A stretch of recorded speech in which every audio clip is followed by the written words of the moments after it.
Hello and welcome back to the Chattercade podcast, where we talk media in the form of reviews and topical-based discussions. As you can see, my co-host is currently frozen. Hopefully, he'll be back halfway through the episode, or at any point during the episode. I still froze. Yeah, but as See, I I said, can't tell when I'm on froze because I'm fine, so it's a hilarious post, so I'm just going to accept it and move on. Hopefully, as I say, you I come have back. to just deal with it. Hopefully you come back on, because you usually do, but we'll see. Anyway, I'm your host, Ranking Tom Shoes. I'm joined by my co-host, Mr. Frozen ZF _, aka Connor O'Shea. I would wave, but there's no point. You just stick your fingers up. Ah, that's perfect. Well done. That's perfect. Yeah. But yeah, obviously today we're going. For God's sake. We don't really have a general topic, so it's the return of the randomness.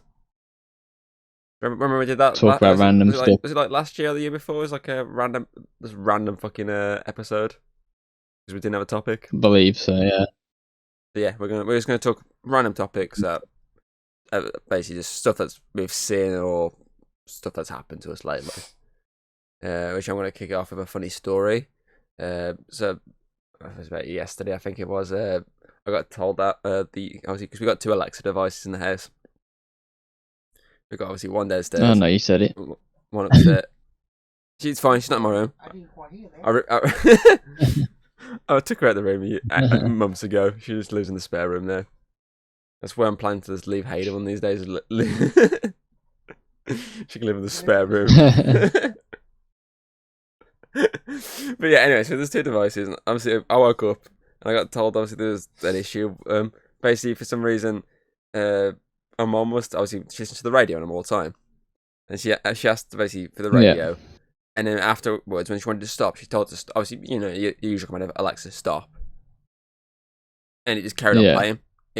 She said it multiple times, just carried on playing. So what the fuck?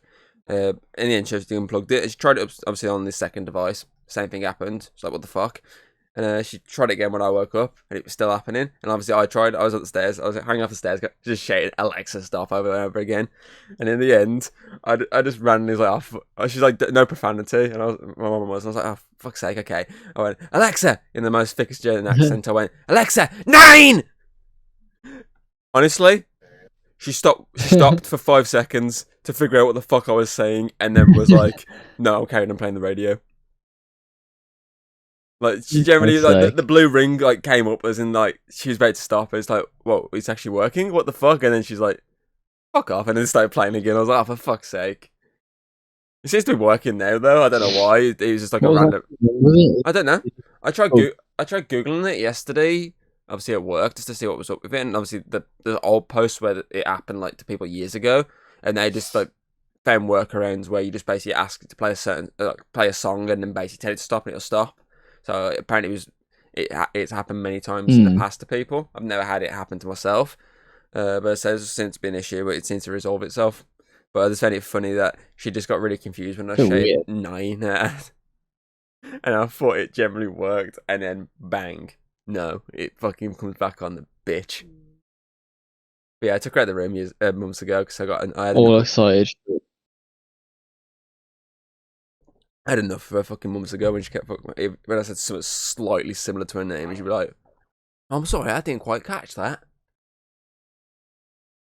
Fucking technology. My one went off yesterday. I was listening to I think it was like an advert or a video, and it was like, I don't understand what he says. It's like so loud, and I was like, oh my gosh, shut up, man. It's the worst thing watching TV, and like in the TV, they literally say it over and over again, and your device responds to it. The worst I've had, obviously, South Park, it happens in quite a bit, but she just says, I don't know, basically, I don't know, I didn't quite catch that. But Family Guy was the worst one. There's an episode where the principal says, like, play the sad song from, like, Stripes or something like that, and it started trying to play music. I was like, fuck off! I think it does it twice in Family Guy, and asked to play a certain song, and mine started trying to play that song. And I was like, fucking... So I had enough in the end, just fucking dumped her in the fucking spare room. I unplugged it, just dumped her in the spare room, but obviously I plugged her back in when obviously I'm just like tidying up in there. But yeah, I had enough of her in the room. I was like, fuck it, I ain't dealing with you just randomly. I've said the word Alex. Oh, what? Did you say something? No, I said Alex, not a fucking Alexa, you... Oh. But yeah. It's close enough. I got annoyed, so I just took her out. But yeah, I just found it so funny yesterday, and I was just yelling at fucking 9 in the most thickest German accent possible, and she recognised it at first, and then was like, "Nah, I'm carrying on. Fuck you." God's sake. Right then, you want to talk about your Lethal Company experience? Because I think the audience will want to hear what you told me the other day when you brought the game at like 2 a.m. in the morning and got told don't scream and instantly screamed. Right. So, as most people probably have played by now, well, I think most people have played or at least seen Lethal Company. It's just literally like, you go into mission or whatever, you got to try and get a scrap before the time's out. I think it's normally 3 days. You have to get enough like basically resource or money to get like past your quota. So I'm like first day, it's like 2 a.m. in the morning. What time was it? 2 a.m. or what? Close to 4 when I was playing Lethal Company the other day. It's got to be like okay. They said it's like close to like 4 or 5. I thought it was before that because I saw you on it. Because obviously I was up like fucking most that night, and I swear I saw you on it like earlier than that. Let's just say 3. Might have launched it and then come back on it, but yeah, it was early hours of the morning, and I live in a flat, so I can't really be allowed early hours of the morning. And I'm playing with like these 3 random dudes. One guy's French, so he's not really like on the mic. He's just like typing in chat like what he's saying. One dude was like this American dude, and the other guy was like I think German or something, but he could speak English. And the one guy's like, okay, we can't leave each other. We've all got to go in. Like, yeah, okay, let's go. You just see us walking down this corridor. All I hear is this like fucking terrifying noise of like squelch. I was like, what the fuck is that? So the door opens, man. This spider comes darting out. I screamed on the mic. I was like, oh my god, there's a spider. And he's like, shut up, man. It's so. And I'm like, oh my god, watch this guy get absolutely mauled to death and get spun up in a web. And I'm like, shit, just running away. And then I think we managed to get out of that with 2 people alive. And then we was like, okay, let's go to like, the next day. We land on this planet. We're like walking through this like dark ass corridor. I've got my little flashlight on, just running out of battery. All of a sudden, like, see this like, I don't even know what it is, like this man flesh looking thing with 2 big arms darting down this corridor. My flashlight goes out as soon as I see it, so I'm like running as fast as I can. And I managed to get outside, and I was like, oh god, because obviously how the mic works, if you're outside, you can't hear people inside. You have to be like either like the room over, or like you can hear them like echo down a corridor or something. So I'm like, oh shit, like I don't know if anyone's alive. So I go back to the ship, and the one guy's on there, he's walkie-talkie trying to like contact someone in there. There's no answer. On the map, you can just see like the little dot spinning around where he's died. Oh man, that's going on. We'll go back, and the French dude's there. And I'm like looking at him, he's typing in chat like, you go first. I literally walk in. As soon as I walk in, man, this fucking flesh man thing's right at the door. I never turn around so fast, like, oh my god. I literally shit myself. I was like, let me. My character walks out limping, blood squirting everywhere. The guy, the French guy, just turns around and rocks off. He's like, yeah, fuck that. It's so good, man. It's probably the most fun I've had in the game for ages, man. It's like £8, isn't it? It's quite cheap. I think she thinks like £8. But originally, what I found out, it was the people who made it. It was like a game mode for like Roblox or something, which was like a similar concept to it. And obviously, they just improved upon it and made it like their own game. And I think that it's estimated to have sold like 600,000 copies or something ridiculous. So they've definitely made bank on it. I think it reached peak the other day of 100,000 players, which is like for like a small ass game to hit that in like a few days after release is huge, man. I was like, god damn. But it is definitely worth picking up, man. It's so much fun, especially when you got like some randomers screaming as well, because obviously you can't recognise the voice of down the corridor echoing or something like "hello." And obviously, nah, running past you, man. I have to pick it up. I have to play it on the Sundays because you know me. I'm definitely gonna be worse than you in terms of screaming. I mean, the amount of fucking jump scares I get fucking caught on. I mean, fucking.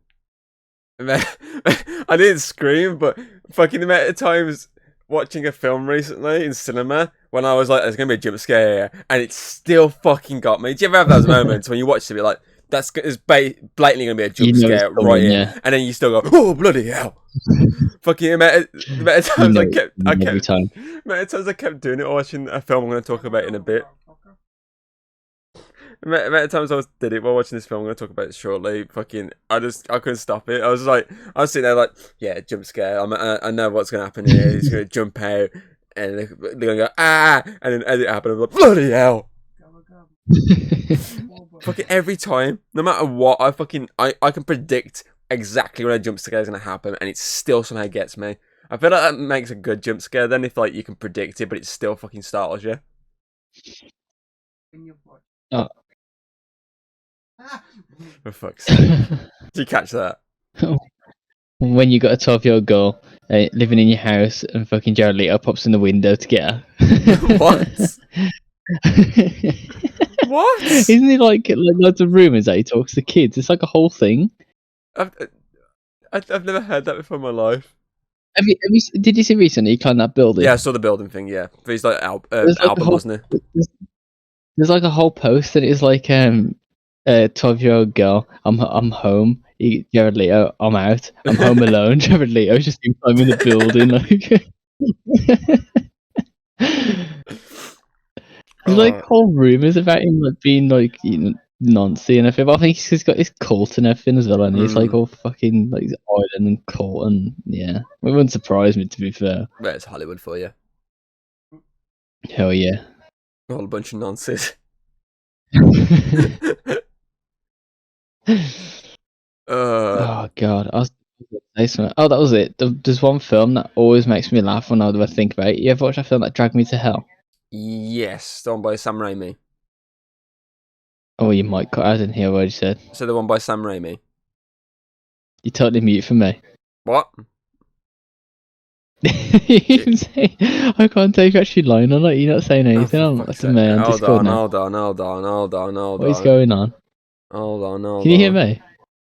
Yeah, I can hear you. Nod your head if you can hear me.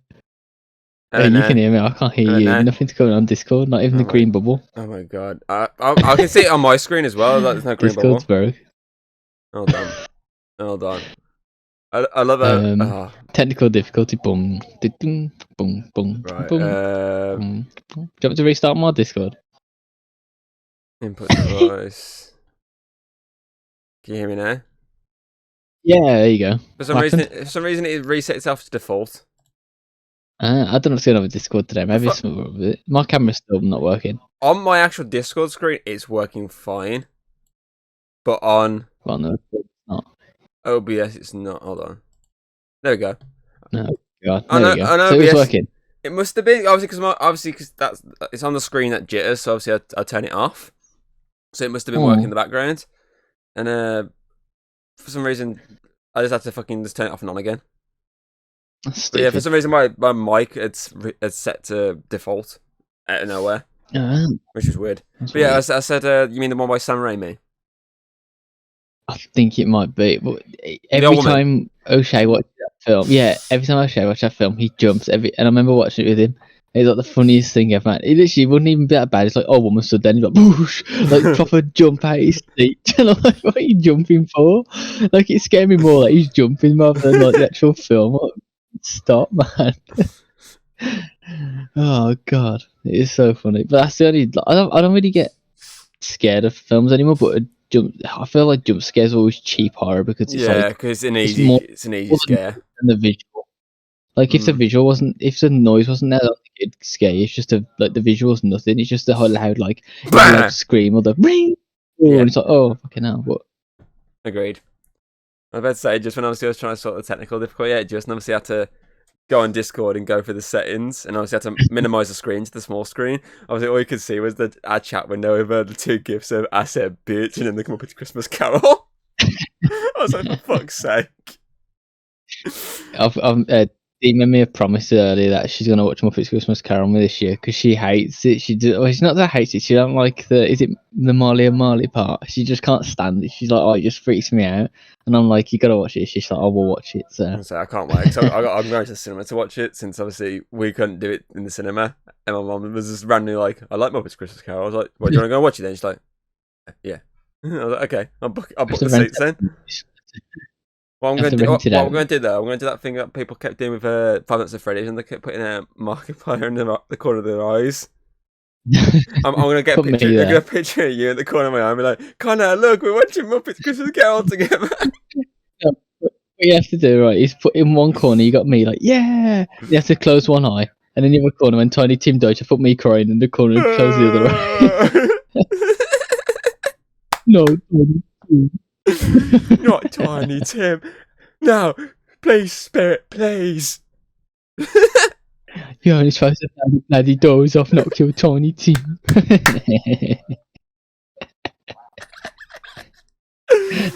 Oh, fuck me. He's retired now, hasn't he, from acting? He's done I'm like... surprised, man. How old is that? 90. He's Damn, literally man's, done that. like, getting on. He's literally just done a film called The Great Escaper, where basically he's plays like a real life guy that basically escaped from like a nursing home to go to the D-Day landing fucking sites. Oh, yeah. Which is funny because that came out, and then like 2 weeks after, Sky released their version of it with Pierce Brosnan in the same role. So in one hand, you actually have a fully fucking someone of the actual age playing it, and the other hand, you've got Pierce Brosnan just looking like he's an old man. Literally the exact same everything. Pierce Brosnan's a decent. Nothing on Michael Caine. Yeah, Michael Caine's a fucking legend. Absolutely.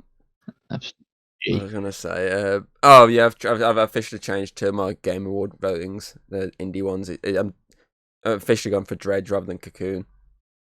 So when we're going through it in a few, obviously, be 2 weeks because obviously, actually it might be 3 weeks. Ignore me, because we'll probably do it the week after the Game Awards has been fully revealed because it lands on like a fucking Friday, like Thursday night, Friday morning, which we won't fucking be able to do the podcast for until the following week. So obviously when we go through it, I've gone with Dredge, not Cocoon. So there you go. What was I gonna say? Oh, I saw fucking earlier. Did you see Timothy Chalamet meeting Hideo Kojima? I saw him on a picture, but I didn't see a video or anything. No, I haven't seen a video. I've seen a picture. But obviously, the guy who directed the new Wonka film gifted Kojima like a fucking limited edition Xbox that's basically shaped like a Wonka bar. Oh, the chocolate one. Yeah. Yeah, I saw that. You got you can enter a competition to win one, and you win obviously the Xbox. You get a controller, and then you get an actual chocolate. Yeah, the edible one. Yeah. That's kind of cool. Yeah, I saw as well. Obviously Kojima put like a post out. Obviously, the director Paddington signed his fucking Paddington statue's briefcase or something like that, and he was like, "Oh, Paddington 2 is in my top 100 films of all time." And all I could think of when I read that was that's basically just the plot of the Nicolas Cage and Pedro Pascal movie. There's literally the whole plot of that film is just them being like, "Oh, Paddington 2 is the greatest movie of all time," and then they cry over it when watching it. Oh, I need to watch that again. Love that film. Then again, I want to watch that new Nicolas Cage one, that Dream Scenario. That's supposed to be good, that is. Yeah, I really want to watch it, man. I wanted to go watch it, but did she come out the same day as I was already booked to go watch, obviously, The Marvels? It's the same day. And obviously then I've gone to this new horror film. So I'm not going to get a chance to probably watch it in cinema. So I'm more than likely to have to wait for the digital or physical release. But as I was talking about the Marvels. Good. And talking about Marvels and Hideo Kojima, did you see when he went and watched it in the cinema? When he put a post out about that fucking that film Killers with Michael Fassbender explaining why it's a really fucking good movie. The next post is I saw the Marvels in IMAX.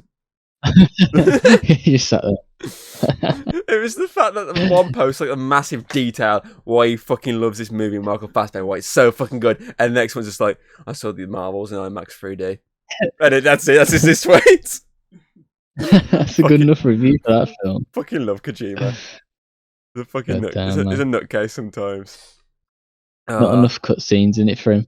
Yeah, he's at 10 to 20 hours cutscenes for it to be yeah. It wasn't weird enough as well for him. Yeah, true. He's got to have backstories for every main story that's going on. Well, that's so good. Yeah. Fucking. I'm about. Fucking shut the fuck up, dog. He livens up. He's fucking half dead after today, then he livens up randomly when fucking someone wants to leave the house. Yeah, shut up now. I was going to mute my mic and just shut the fuck up as loud as I can downstairs. Obviously I've been watching that new Godzilla series that's on Apple, aka my least favourite streaming service. It's fucking Apple TV or whatever it is. Yeah, I fucking can't stand Apple TV. It's the layout shit. Fucking for me, there's not enough content on there.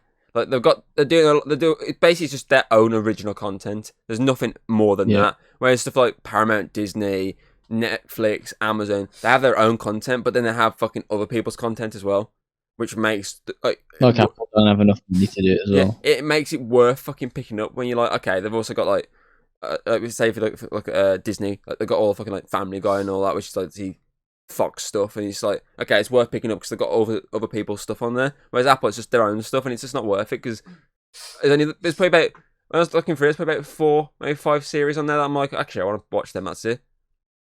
And thankfully, I'll go for fucking free till February. You choking to death over there? What else? Fucking drink. He just dies mid-recording. Oh well. Send it to Bristol. send the corpse to Bristol, yeah. But yeah, fucking. That's the thing. There's barely anything on there I really want to watch. Obviously, I only fucking picked Apple TV back up to watch Godzilla. Obviously, the new Monarch series, but as I say, I've got it for free. I literally got this. Hayden managed to get it for free. Was it live action? Or is it anime? It's set during the same. It's set during the Kong versus Godzilla era. Okay. It's set during the new American timeline, and honestly, 3 episodes, it's fucking really good. Obviously, it's like the Witcher series 1, where it's like all over the place timeline wise, like it jumps back and forth, like constantly. And because obviously it's got like 2 stories. You got the story set in like 1950 odd, where obviously they're first forming this basic company, Monarch, and you got the story in 2015, which is obviously a year after the Godzilla attack in San Francisco. So obviously you got these 2 stories that obviously one character is obviously linked in both. Like there's an old man in the present day. Obviously you see him when he's younger, but the funny thing is the guy playing him when he's younger is the actual son of the guy playing him when he's older. So there's literally a shot where basically the old guy is just staring straight at the camera. Obviously it's Kurt Russell. He's just staring straight at the camera, and it just pans to the past. Obviously as it does, it just stays in the same shot and just changes the background, and obviously him. But it just looks like it's de-aged him because it's Wyatt Russell and he just looks like his dad, Kurt. And I was like, that's pretty cool. That's pretty one of the coolest reasons to watch it is the fact that they've cast that obviously situation. But as I say, first 2 episodes are pretty decent, but the third one, damn, it fucking was pretty good. The ending is fucking great. But then there's like a whole scene that they're basically in like the actual previous Godzilla films. That basically shows when they first see him in the past in the 50s when they're trying to blow him up. This actually recreates that scene. This shows them when they try and blow him up. So he literally just comes out the water and then just like, yep, bang. Trying to blow him up. You don't actually see the aftermath. You just, at that point, you think he's dead. Even though, because it pans away and the character's like, what have we done? But obviously, reality is we know what's going to happen from this. He's literally, that means nothing. That's probably just like, that's just rejuvenated him to fucking come back. But yeah, more nuclear energy. I think what I like as well with this so far is the fact that like there's so many different monsters that aren't just like from the Japanese version. So obviously, if you look at the second Godzilla film, they literally utilize monsters that are basically heavy canon for Godzilla. Obviously, Ghidorah, Rodan, and Mothra. Whereas this is like creating it's just like the first one, obviously the 2014 Godzilla and the Kong Skull Island. It's creating a lot of monsters that are kind of unique for this universe. So there's like a giant bat monster which isn't anything else from anything else. And in the latest episode, there's like this weird monster it's got weird like tendrils on its face, and like it can literally freeze things. It can like breathe like ice, and it causes things like to freeze. And it's like, that's pretty cool. And it's like giant. I mean, massive. And I'm like, that's pretty sick. That is. Like, so I was like, these are pretty cool that they're making a lot of monsters for this. It's actually the first 2 episodes are actually directed by the guy who produced One Division. Oh yeah. The guy who's doing obviously the Fantastic Four reboot. It was the first 2 episodes are directed by him, and obviously he's produced the whole show. I'm like, I say 3 episodes in, I'm fucking really enjoying it. But I didn't realise there's like 10 episodes altogether. I thought it was only gonna be like a 6-7 episode series, if that. Especially like being like 40-minute, like the CGI is just like fucking like movie quality CGI. I thought, it's probably gonna be like 6 episodes, these type of shows. And I looked on IMDb, it's like it runs until like 10th of January. It's like a fucking 10 episode series. I'm like, what the fuck? Like, fuck Got me. the Apple budget coming. I'd say they got the fucking Apple budget behind it. Apple budget that goes into nothing but their own content. Put some more fucking content on there. I might fucking stay subscribed to you. It's generally. I think I had it. I think I had it a year free when I first got my iPad, and I'd never used it. I think I watched one thing on. I think I watched that thing with the guy from Always Sunny. I watched like 2 episodes, and I was like, "This is the worst thing I've watched. This is not funny at all." Oh, that fucking. I think what it's called. It's what Quest, isn't it? Game Masters, wasn't it? A Game Quest. I don't know what it's called. It was so. I was like, "This is dreadful." Rob McElhenney. I was like, yeah, honestly, it was so bad. I was like, "This is really bad." I was like, "This." I didn't laugh once, and I was like, "How is this like?" You constantly kept getting recommended on this, like in the top things. Oh, I recommend to watch it. I was like, yeah, I'll sit down and watch like 2 episodes, and I was like, God damn, I'm never watching this again. Yeah, I think I subscribed for the free like week trials before. I literally watched one TV show and then cancelled after that. But as I say, I literally only got this so I can watch Godzilla again. So I wanted to watch this show. Yeah, it's a big thing. I'm surprised. To be honest, I'm honestly surprised on Apple because it's Godzilla. Godzilla's Warner Brothers. I'm really guessing they bought the rights just for it, or they helped them with budgeting. I literally am. I know when obviously they first announced it for Apple, everyone was like, "Why is it not going to HBO?" Like, you'd assume it'd be on HBO Max. Oh, sorry. Yeah, it makes sense. Is it just Max now? Is it whatever it's fucking called now? Yeah. It's like well, at the point it's HBO Max. So at the point everyone was like, "Why the fuck's it like not going to their own streaming service?" But to be fair, that's probably a good thing because outsourcing it elsewhere will probably do a better job than them just going and half-assing it like they fucking do, and then cancel it and tax it off for tax reasons, and then bring it back because people complained and they're like, "Oh shit." a lot of fucking like, a lot of filmmakers are fucking wary now about working with Warner Brothers because of what happened with that. Obviously that Coyote film with fucking John Cena. I've read like a lot of filmmakers are very wary about working with them. They're like wary that their projects are just going to get shelved indefinitely for no other reason. Well, maybe obviously because of all this stuff, maybe Apple thought we better put our own money into it. So I'm guessing they bought the rights just so they couldn't can it. Because one was like, yeah, we give up on that. Especially like you saying, if it's like movie budget CGI. I don't think one of us even produced it. If I'm going to be honest with you, I don't. Maybe they bought the rights out just for film. I don't remember seeing like a Warner Brothers thing on it. They might have basically executive produced it, which is basically as far back as you can get. But as I said, I'm pretty sure it's like a full Apple like original series. That's it. Yeah. I say they got the iPad and iPhone money behind it, haven't they? Are you sure? Fucking iPhone costs like 1,500, something ridiculous. They got the sweatshop workers working on the CGI. Keep them going. It looks like they're doing a good job. Maybe that's what Hollywood needs to. Maybe that's what Hollywood needs to learn from for all the Marvel films. Let's get the sweatshops going again in America. Yeah, talking about sweatshop workers. Have you seen all the stuff going on with Mappa at the minute? No. What's going on? Obviously, there's talking about like bad working conditions and like being like under pressure and being forced to produce so much. I was like, no shit, man. They've been working on like 10 different fucking mega animes at once. Like, I was doing Jujutsu Kaisen, there's finishing the final fucking season of Attack on Titan. There's so much stuff they was working on. It's like, I'm not surprised they're like overworked. Because obviously the final episode, the last episode of Jujutsu Kaisen. I think I saw something about that a while ago. People was kicking off about the last episode of Jujutsu Kaisen. I mean, it's a good episode, but it's just like some of the frames were just very. You could tell there wasn't like finished, and they just threw them in, kind of thing. Like it's very like wishy-washy. Like look, it kind of looked like a test frame, like where they draw up and like, oh yeah. And people's kind of been like, why did they not just take some time to do it? And I think the next episode's delayed for like 2 weeks while they're obviously giving them more time to work on it now. But people's like, you should go back and redo the whole scene and just put it in because it looks fucking terrible. I didn't mind it. I thought it was still good. But obviously the quality defo dropped compared to the rest of the season. It was like that. It was like really good. And then the last episode was like, last episode story-wise was amazing. But the whole like big fight scene was just like one step down from the rest. And I was like, oh man, after the biggest fight scene, it goes on for like 10 minutes.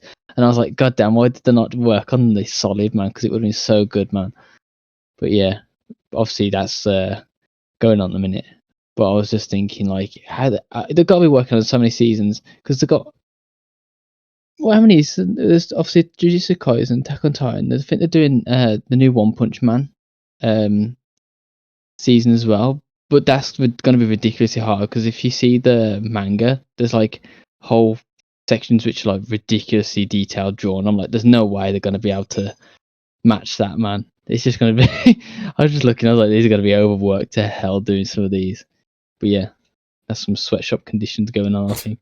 I was wondering how you're going to convert that into sweatshop story. Yeah, I think I saw something about that ages ago. Obviously, I think it was an Attack on Titan. Was obviously, I think it was like maybe around part 3, pushing part 4, but like between them, like something came up about it then. Obviously, it's probably come up a bit more now with obviously Jujutsu Kaisen episode being like that. So it's probably come a bit more front and center now than it was then. Like there's like stuff being talked about, but not as big as probably it is at the moment. So, what else have I got? Oh yeah, obviously I could talk about the film I watched recently in a non-spoiler sense for people if haven't watched it, because you know with this one, if you spoil one the main premise of it, you kind of fuck. So that's the big reveal. Like you the whole thing. Well, I mean, like the whole killer reveal, because obviously it's a serial killer film. I can't believe it's Mark Wahlberg. That's one thing they missed out on. The whole film set in like Boston, Massachusetts, and they're all going obviously fucking A, stuff like that. And I was like, I was expecting at one point Mark Wahlberg just to turn up. I was upset that he didn't turn up, especially when you got the fucking ones with the really thick fucking Boston accents, fucking the shouting. I was like, where's Mark Wahlberg when you need him? But yeah, obviously I saw the new Eli Roth movie, Thanksgiving, and honestly, it's probably my favorite Eli Roth movie. I've seen a lot of his work. Obviously, I saw the Hostel films, didn't like them. I saw Knock Knock, that was a bag of shite. Knock Knock, more like shite. Fucking Keanu Reeves. Anything reason people watched it so you can watch Keanu Reeves bang fucking Ana de Armas and whatever the other actress's name is. Oh, is that the one with the 2 girls in the guy's house? Yeah, and then the show, and he walks in the fucking blast naked and just pound him. And then I've only seen torture him. First part when they go to the house and he lets them in, then they're like, oh, we're gonna give you hostage. Do you say anything? We'll go to the police. And it's like, oh, okay. Yeah, as you saw, fucking boring. Fucking awful. Terrible film. I don't think the fucking original version was any better. And I was like, well, the fuck they remade it then?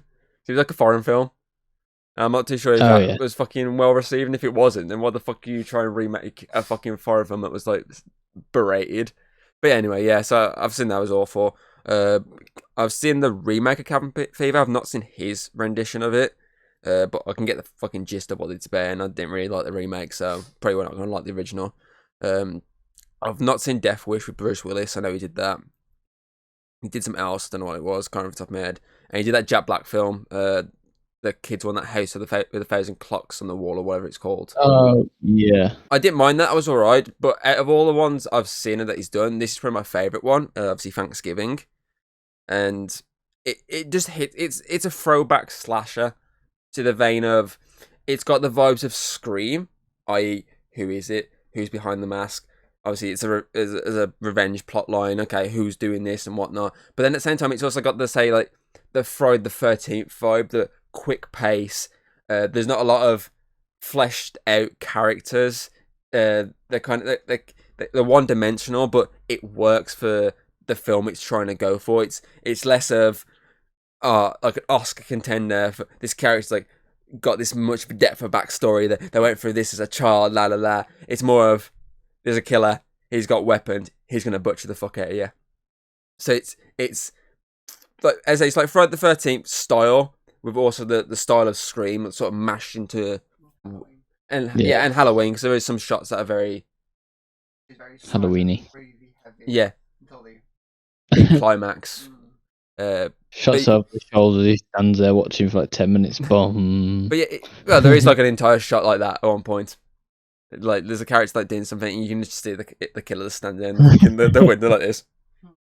Just waiting for him to, and then she turns around and she walks off slightly, and she walks back across, and the killer's is gone. But yeah, that's both moments before I got the first jump scared. I was like, he's gonna come around this corner. The kid's gonna come around this corner. They're gonna come around this corner, and then bang! Fucking shit! They got me, the motherfucker.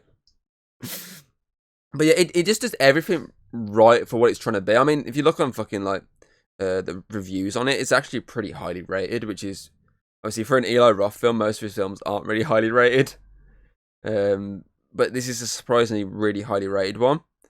It doesn't give me any confidence for a Borderlands film. I will say that there's no confidence there whatsoever for that. For the fact how many reshoots it's gone through, I've got no confidence in that being anything apart from a meh movie. I'm pretty sure I said to you when we first announced, I was like, well, I don't understand what story they're going to go with, because it just seems, obviously the game does it well because there's so much side stuff to it, but doing a film about it makes no sense to me.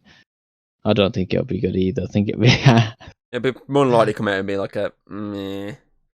It's like it's somewhere between. I'm trying to think of like somewhere between.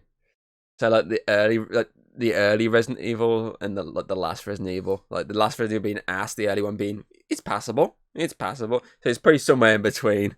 It's if it pushes anything, it'll probably be the more ass side of it. But I mean, we'll wait and see. Is it next year? It's supposed to be out. Yes, I think so now. Yeah. So we'll have to wait and see on that one. But yeah, so I said it ticks a lot of boxes. Like I said, the gore factor is there. Like, and it's practical. It's not fucking CGI. It's fucking practical, which is what you kind of want. Obviously, there's probably some CGI here and there just to obviously polish up certain bits, but it's not really. Yeah, you're going the dumpster one.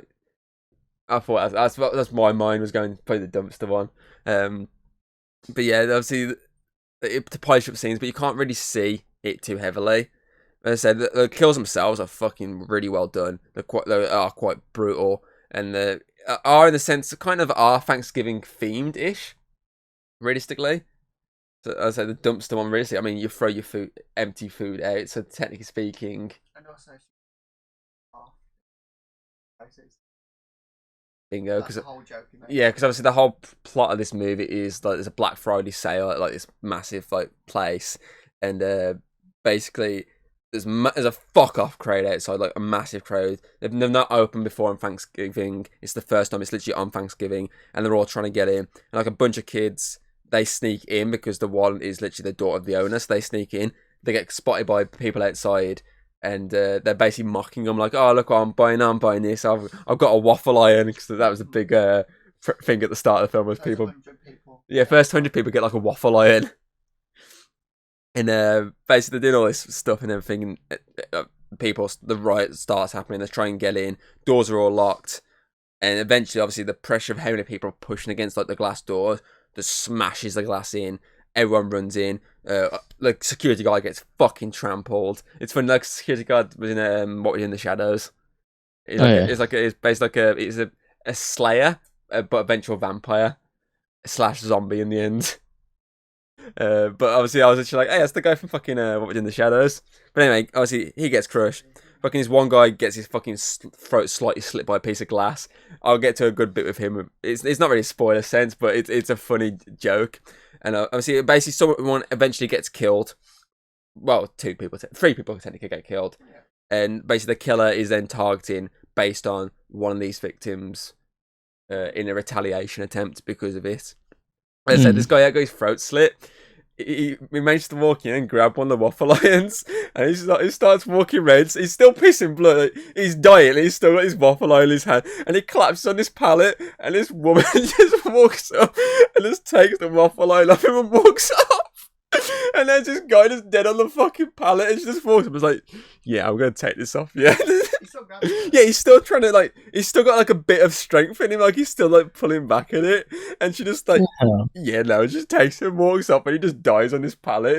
It was just so funny, because obviously it's the first sort of, the guy getting crushed is, like, the first sort of one, but you don't really see too much of it, but that's the first, like, proper, like, practical bit, because obviously you see the glass, like, slice the fucking neck open, and, as I say, it's just the fact that he like got the waffle iron. He's still trying to walk around with his waffle iron, and then he gets it stolen because he's dying on the floor. I was like, for fuck's sake! Like the comedy is actually pretty good. It does a really good job of its comedy. Like, there's a lot of funny scenes in it that make you fucking laugh, and then it knows when to go serious with a horror aspect and the brutalness of killing. I mean, you see a guy get his head caved in, like with a fucking like a meat what?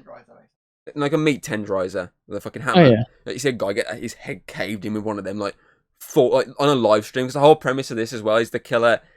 It basically keeps posting stuff to social media, like basically like an Instagram type situation. They keep posting it to social media and tagging a certain group of friends who were in the ones that snuck in, and the killer's basically keeps taunting them, and basically one by one the killer takes out the minor characters, the ones that aren't the group of friends, and basically starts going slowly for the group of friends until the big climax. And I say it does everything pretty much right, because obviously you got this really interesting opening, obviously that kicks it off. Obviously it's very dramatic with the whole riot and everything. Like, I mean, there's the one guy, there's like a football player, isn't he? Like American football player. And he's trying to protect his girlfriend or rioting, and he's just there fucking wailing, like fuck. One guy's just filming him. He's just kicking the shit out of everyone, like, because she's like on the floor, and he's like, fuck off. He's like, wang, bang, bang, like fucking like taking them all out. And then you got the fucking baseball player instantly fucking going like, I'm coming to save you. Ah, fuck, my arm's got run out. Ah, my arm's fucked. But yeah, obviously you got that really like strong opening, and I mean even the last shot of the opening, when obviously the person, obviously the last person dies, and obviously the cop who's trying to deal with it all is literally, as I'm watching him, it's like, dude needs to pull his gun out and just like fucking start popping it in the air to get everyone to stop. And like the last shot is him literally like yelling stop as he fucking shoots the gun in the end.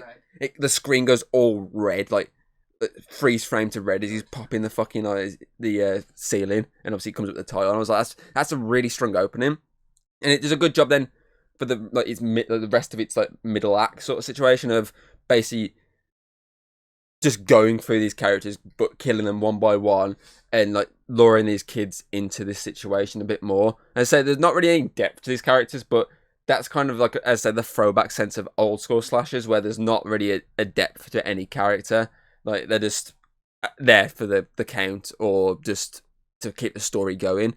And then you got obviously like a really big last act, which is actually pretty like, I mean, like you got the parade scene, you got the table scene, and then you got the big final warehouse sequence. And as I say, it does a really good job of building up to this big final act of the movie. And as I say, it pretty much covers everything you'd want in this film. It's got the comedy, it's got the shit characters that you don't really give a shit about, but you're just like, come on, get them. And the best character is Connor's character.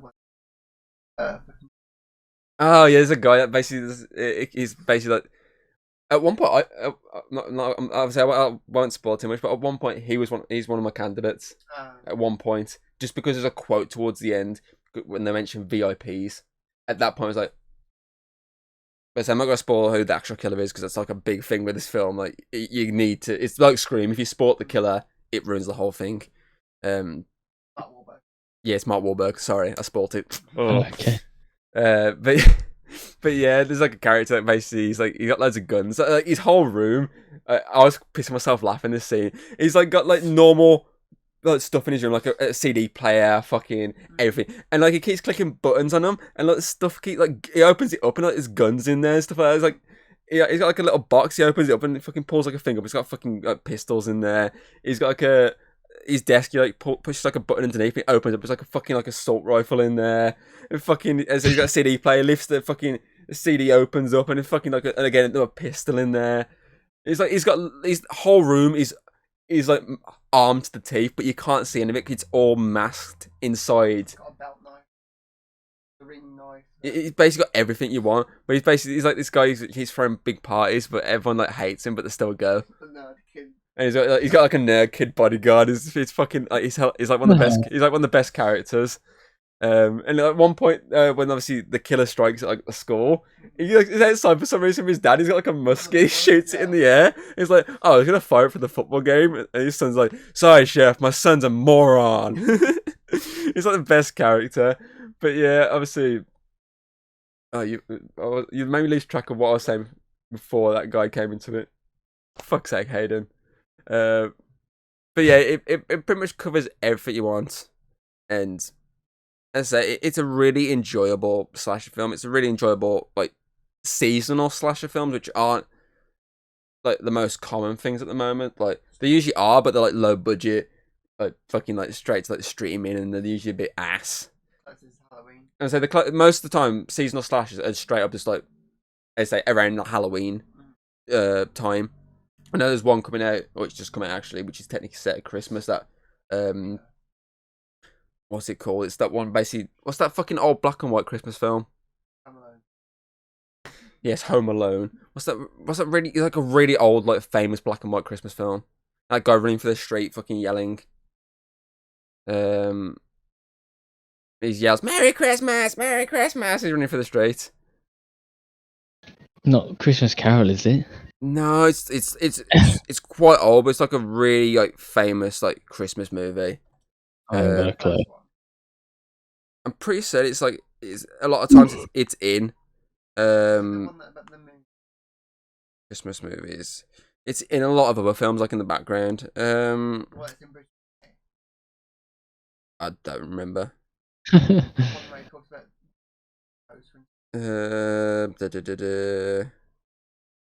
Trying to go for like random Christmas films to have a look. There's loads of fucking shit ones that are nowhere near what I'm after. Van Dyke one. No, I don't think so. She's going through all the people that are famous in Christmas movies. I'm just going to type old black and white Christmas film. Old black and white Christmas movies. It's a Wonderful Life. Never heard of it. It's from like 1946. It's like a really famous Christmas film, but basically they made like a spin on the title called "It's a Wonderful Knife." And it's like a time travel one where someone basically stops a killer in the present, then wishes they weren't born, and in the process of wishing they weren't born, the killer doesn't get killed. And basically, when they're still alive because they go back in time, and obviously they see everyone that knows them usually, but they don't know them, and they've got to stop this killer again. But I say that's obviously a Christmas slash film. It's come out in America, but I don't know if it's even coming out over here at all. But still, basically, it's very rare of seasonal ones that are actually pretty decent. But this one's pretty good. I mean, as a Thanksgiving one that came out about like I want to say 2 years ago. That was like a weird like sci-fi one. It had like honestly out of this and that. If you show me obviously the cast of both of these, I would have gone for this other one I'm on about right now because it had like Bruce Campbell. It had the guy from Final Destination. It had the little girl from Pan's Labyrinth, I think it was.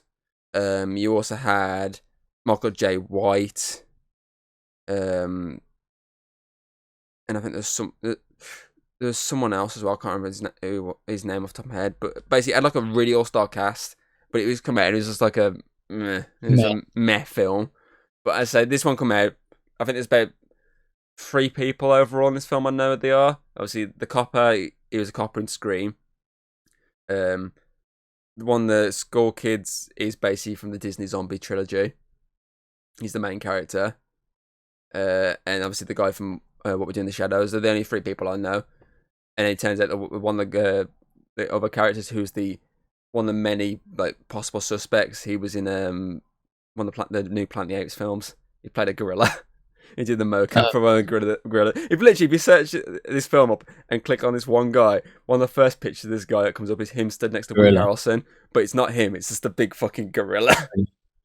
I find that funny. But yeah, obviously it's a pretty much nothing cast, but as I say, it does its job that it wants to be, and it's a pretty solid slasher film, and I'd highly recommend it. It's really fucking good.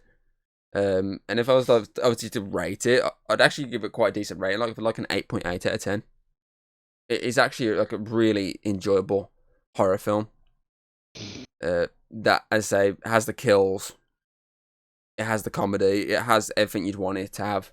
Obviously, the only thing it's missing is basically in-depth characters, but that kind of leads into its throwbackness of old like 80s fucking horror like slasher flicks where there's not really a character that's like fully like in detail. It's just like it's the main character, but yeah, you don't need to. You gives a fuck about them. You just need to know a little bit about them. That's it. Yeah, here's a little backstory. No, they're gonna die. Even if you think about like the original Halloween, like really, none of those characters were really in depth in that.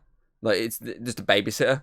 Like there's no depth to the characters until more recent when they're able to tell stories and link it back to that. There's their depth. It's the old movies.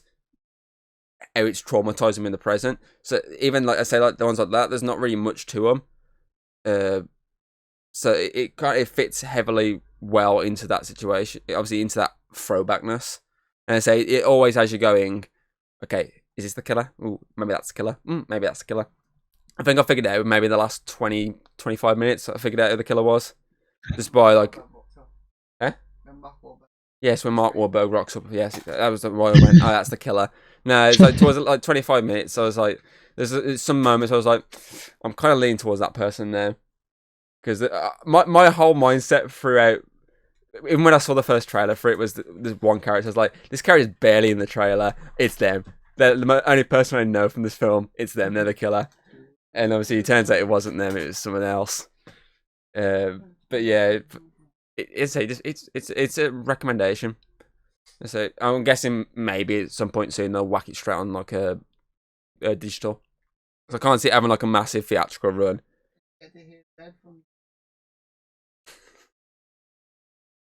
Fuck's sake. But yeah. any I didn't hear a word. You get to hear Zed from Zombies swear. The Disney film trilogy Zombies, the musicals. Oh my god, okay. The main guy, the main zombie is literally like one of the main characters.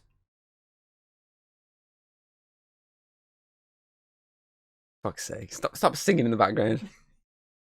It's like my mic's not picking any of this up. It is picking some of it up. Some of it, like little bits and bobs. Anyway, any other things you can think of you want to bring up? No, not really. The only thing I kind of thought you was going to bring up was that whole thing about that esports dude who shouldn't actually be. Oh, the fucking. Well, I mean, technically speaking, there's two things with the Game Awards that are big things. Obviously, the Dave the Diver thing, that not being an indie game technically, and obviously, as I say, that esports coach that has been nominated for the esports coach of the year, and yet he hasn't even managed a game. Even he's come out himself and fucking said, "Take me off this award. Why the fuck am I up for it? I've literally signed for this. Obviously, this team. I'm yet to even manage a game. How am I esports coach of the year material?" It is funny, mate. He tweeted out being like, thanks for putting me up for the votes, but I've literally not done anything for the past year. I forgot to actually, they just don't look. They're just straight up, just like, yeah, done. They're on the list. That team probably won something. Let's put them up. Not done research that who was the coach when they won it. Yeah. But yeah, that's again. It says obviously. Imagine if he wins now. I'd like to thank everyone because I did fuck all. We did it, Mom. Woo! I know there's a few complaints about like the best esports team, whatever it was. I can't remember what team it was. I think it might have been like Team Liquid or something. But they won like literally every tournament they went to Rocket League this year. They come first place, like the back-to-back constant first places. Yeah, obviously people like that should have been in there because like some of these teams literally they won like a championship, but it's one tournament, whereas these lot won like everything across the board. Pretty much won like the lot, and everyone's like, surely they've got to be on the list. And so if you notice, the most of the teams on this one is literally just the ones who do like the ones that are nominated for esports games, really. Yeah, it's literally obviously big League of Legends, Counter-Strike, League of Legends, Valorant. That's about it. Like I say, wasn't Rocket League up for last year's esports one? Yeah, I think so. Obviously, it's weird that it's not this year. Say if there's a team that's literally just fucking clean sweeping it all. I'm pretty sure we need to play it again at some point. See how fucking bad we are now. It's a good game, man. We need to see how bad we are. We need to do that. One of the last streams before, obviously you don't stream over Christmas. We need to play it. Just fucking bash through it. Yeah. Then bring Alex and James in as our opponents so we can make ourselves feel better because we just smashed them. Remember that fucking tournament we did before? Yeah. And obviously you won. I think I came second. Then it was James and Alex came like rock bottom. I think it was. But like every time it was like me and you obviously in singles matches against one of them, it was just fucking destroying them. And then when it came to like me and you, you were just edging me ever so slightly. And then fucking the James and Alex ones, like, it was the least goal scored games because nothing was fucking happening. I got good at one point, man, and I just fucking stopped I playing. almost won the fucking. I almost beat you in the fucking final. And then Hayden turned up on fucking Discord and distracted me, and I fucking lost. I went 1-0 up. I was like, oh, fuck, I'm winning. Hayden turned up. Hey guys, Connor 2-1, 3-1, 4-1. Oh, for fuck's sake! No, I'm Man United in football at the moment. Yeah, we're winning. Oh, we've just lost. I'm trying to find it. it. I saw boobs and got distracted. Sorry, it's Team Vitalities, I believe the one. I saw Connor's boobs and got distracted. He flashed them on camera. I was like, oh, mama. Oh, mama. Sorry, I saw actual boobs then. Yeah, I think it might be Team Vitality. Literally is like first place. And they didn't get nominated. And then I think when was it, 8 days ago, this is the first time they come second place, and they didn't get nominated for anything. And so, as I said to you, like most of the fucking ones that are nominated are literally ones based on the esports nominated this year. Pretty much. Which is stupid, is they should also be putting up one for. They should look for them and go, okay, this one's literally fucking just destroying everything. They should be nominated. Heck, they probably would win because they've won multiple ones. But that's fucking award ceremonies for you. They're a bag of shit half the time. Look at the Oscars. Fucking they're a pile of shite. Yeah, I agree. Amount of times fucking films you're looking at like, that should fucking win, and it doesn't. And they vote like fucking films that you're like, oh, they're crap. Like ones that are obviously built for Oscar fucking. That's why fucking obviously a lot of these other ones, there's these other ceremonies like the fucking MTV fucking Kids Choice Awards and shit like that. They're there to give these fucking films that a lot of people like fucking love. Like this is like the greatest movie out there, the chance to win an award because they're never going to win at the Oscars because the Oscars only pick fucking dramas and fucking things that basically are built for Oscar ceremonies, which is stupid. They should look at every fucking film. Plus, it's obviously only times when studios push certain films. I mean, look at Marvel with obviously the first Black Panther. They weirdly pushed that over Infinity War. I'm guessing they thought that would probably have a better chance with critics of winning. But obviously, realistically, I feel like Infinity War might have still a better chance. Because it was like, I'm pretty sure that was a bigger deal with like critics and that. But that's studios for you. And award ceremonies for you. Anyway, anything else you got? I don't think so. That's everything I can think of. Nice. Let's wrap this up then. Right, that is it for the Check Out podcast this week. You can check out the podcast on Spotify, Apple Podcasts, not on Pornhub. It might be on there. Yeah, well, I mean, you find Lego fucking builds and stuff on there, random. I mean, nothing. I know nothing. You can't prove anything based on my search history. Unlike Connor, who searched big men kissing or whatever it was on his phone. I searched big gay men. Basically, at work, he wanted to torment Ches. So he searched on his phone, big gay men kissing, and took pictures with Ches's phone. So he had them in his obviously on his images. But as I said to Connor, yes, he's got them in his images, but you've also got that in your history. So yeah, but there's so much of the worst stuff in history. It just doesn't matter. Literally, all you heard when we was talking in the office was, "Oi, dick face," and he ran in the hood because obviously he was coming up the stairs because he caught him instantly because he knows like me. Check your fucking phone when he left the toilet. No, because Connor takes pictures on fucking people's phones. At least with mine, it's usually just his face. You have to turn off the quick function, so I can't do it anymore. I fucking will. I need to figure out how to do that. I do it on the work scanner sometimes. I just take a picture of Tony as he walks around. Yeah, as I said, Apple Podcast, Amazon Music, Audible, etc. You'll find the podcast on there. Obviously, next week begins our festive ones. Because obviously, the first episode will be on the 1st of December. But I think we'll record it on the Thursday because I want to watch the football on the Wednesday. Especially since the football's on at fucking like 5:45. Fucking early one. Unless I get bored and like, fuck this. Connor, come on, let's fucking get on it. I've had enough of losing 5-0. I've had a fucking enough. But yeah, so obviously we'll not be on Friday the 1st of December, which is a weird day for me because obviously I got a funeral today. Oh god, same day. What a way to kick off Christmas. I know. At least it's not like towards the end of December, I guess. No, it's true. Yeah, at That's least very you true. have that little period. You can stick Muppets Christmas Carol on. I know you're going to see it. That'll be alright. You're going to see that'll cheer you up. Muppets Christmas Carol on big screen. Until Tiny Tim comes on. He's a walk, sticking cane on the chair. I swear to God, if I don't get a picture of you crying while watching this, I'll be upset. You have to take a picture of yourself, but you have to do it as like a selfie, that in the background with a cane. And you have to get the picture of it and be like... I'll green screen myself as Michael Caine. But yeah, I don't know what topic we're doing yet. I'll figure it out. Heck, I might even do a solo one over the weekend. Let's fucking whack that outside us doing it, but we'll see.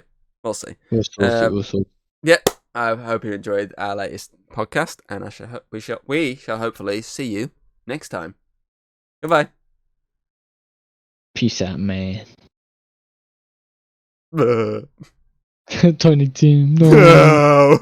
You'll be crying watching Tiny Tim, and you remember, oh wait, right now, James is getting bullied by his family.